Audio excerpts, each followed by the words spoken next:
जिसमें 16 अप्रैल को एक बड़ा इनकाउंटर हुआ और जिसमें 29 माओवादी मारे गए, उनकी डेड बॉडी को भी रिकवर किया गया। हम ग्राउंड जीरो पे पहुंचे हैं। एनडीटीवी के जो हमारे आसपास के जो संवाददाता हैं वो भी ग्राउंड जीरो पे पहुंचे हैं। तो जैसे ही हम यहाँ पे एंटर कर रहे हैं, जिस इलाके में कल बड़ी घटना हुई है, तो घटना के कुछ निशान यहाँ पे मौजूद हैं।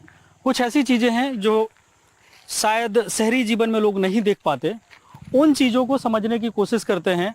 और हमारे दोनों सहयोगी हमारे साथ हैं, उनसे बात करेंगे और समझने की कोशिश करेंगे कि अंदरूनी इलाके में जब फोर्स पहुंचती है तो किस तरीके का यहाँ पे जब इनकाउंटर चलता है, जब जवान घायल होते हैं तो किस तरीके से उन्हें फर्स्ट एड मिलता है और जवान एक दूसरे की मदद कैसे करते हैं।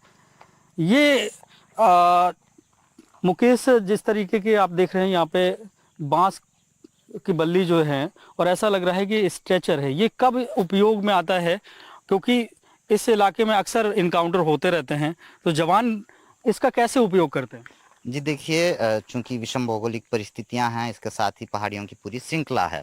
ऐसे में जब भी कोई एनकाउंटर होता है, एनकाउंटर के बाद जो घायल जवान हैं उन्हें तुरंत फर्स्ट एड देने के लिए, हालांकि जवानों को इस चीज़ के लिए पूरी तरह से प्रशिक्षित किया जाता है, जंगल में फर्स्ट एड दिया जाता है। उसके बाद फिर बेहतर उपचार के लिए उन्हें किसी भी सूरत में घायल जवानों को उस सड़क तक लाना होता है जिस सड़क तक एम्बुलेंस या बड़ा वाहन पहुंच सके।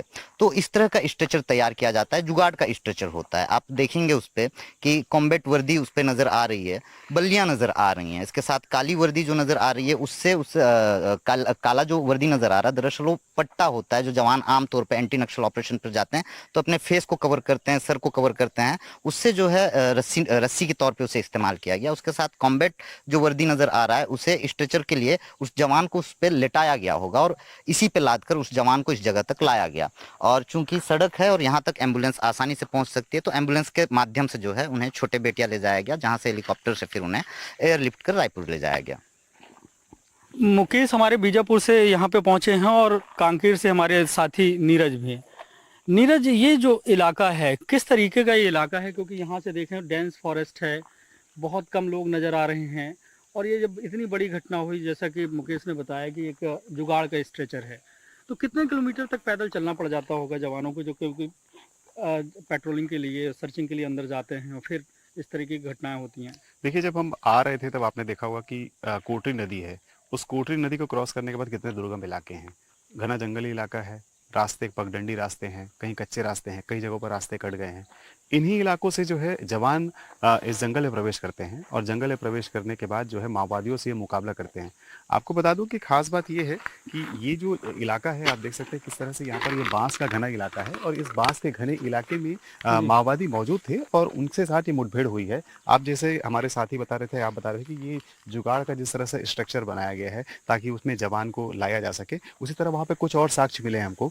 वहाँ पर चावल के कुछ पॉलीथीन मिले हैं, मतलब वो खाना साथ में लेके जो अंदर चलते हैं, लंबा सफर करना पड़ता है, पैदल चलना पड़ता है जी। जवान जो अपने साथ खाना लेकर आए थे, ये देखिए यहाँ पर कुछ खाने के कुछ पॉलीथीन पड़े हैं, इसमें अभी भी कुछ नजर आ रहा है। इसके अलावा वहाँ पर एक देखिए पॉलीथीन नजर आ रहा है जिसमें मतलब उसमें सब्जी बनी है। इसके अलावा जैसे गर्मी चूंकि काफी हीट है, ये देखिए चावल दिख रहा है यहाँ पर। हाँ, ये चावल का पॉलीथीन है। कितना मुश्किल होता है ऑपरेशन अंदर चलाना, कि उनको अपने साथ खाना भी लेके चलना पड़ता है और इस तरीके के ऑपरेशन में फिर यहाँ पे अब चूंकि देखिए क्या है, सबसे बड़ी बात यह है कि जंगल में उनकी लगातार उनकी सर्चिंग होती है, जंगल में नक्सलियों से मुकाबला होता है, काफी घना इलाका है क्योंकि पतझड़ का मौसम है, ऐसे समय में बहुत दिक्कत होती है, तो डिहाइड्रेशन की भी दिक्कतें आती है। आप देख सकते हैं यहाँ पर देखिए, हाँ ये देखिए ये पड़ा हुआ है, ये दवा भी है, जैसे डिक्लोफेनेक, पैरासिटामोल है। हाँ, और ये देखिए ये इलेक्ट्रॉल घोल की तरह इस्तेमाल किया गया है ताकि डिहाइड्रेशन की शिकायतें जवानों को ना हो। इसके अलावा जब हम आगे जा रहे थे तो आगे भी कुछ ऐसे ही इलेक्ट्रॉल पाउडर की जो है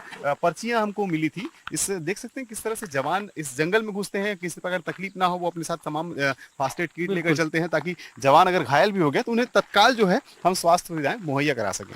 मतलब ये करीब 20 से 25 किलोमीटर लगभग पैदल चलना पड़ जाता है, इतनी गर्मी है, तो हर जवान को कम से कम 2 से 4 लीटर पानी भी, इलेक्ट्रॉल, और यहाँ पे ये देखें कि कुछ जो है माजा की बोतल भी दिख रही है, तो इस तरीके की वो अपने साथ में लेके चलते हैं।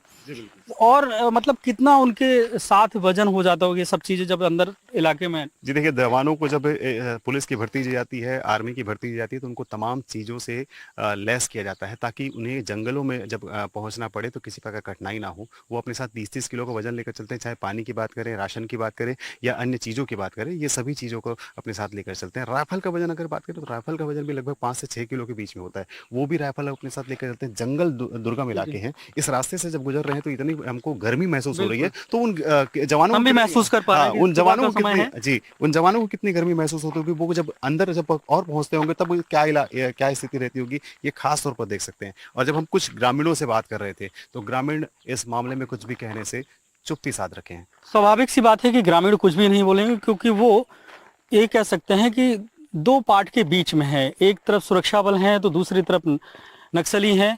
वो अगर कुछ भी बोलते हैं तो उनकी जान को खतरा हो सकता है, यही वजह है। लेकिन हमने यहाँ की एक तस्वीर जो दिखाई कि अंदरूनी इलाकों में जब इनकाउंटर होता है तो किस तरीके से जवानों को फर्स्ट एड दिया जाता है, और घायल होते हैं तो उनको जुगाड़ का किस तरीके से स्ट्रेचर बनाया जाता है, क्योंकि स्ट्रेचर यहाँ पे उपलब्ध तो हो नहीं सकता। तो इस तरीके की अंदरूनी इलाकों की तस्वीरें और भी तस्वीरें हम आपको दिखाएंगे कि ग्राउंड जीरो में किस तरीके के हालात होते हैं। कैमरा पर्सन प्रेमी साहू के साथ जुल्फिकार अली, NDTV।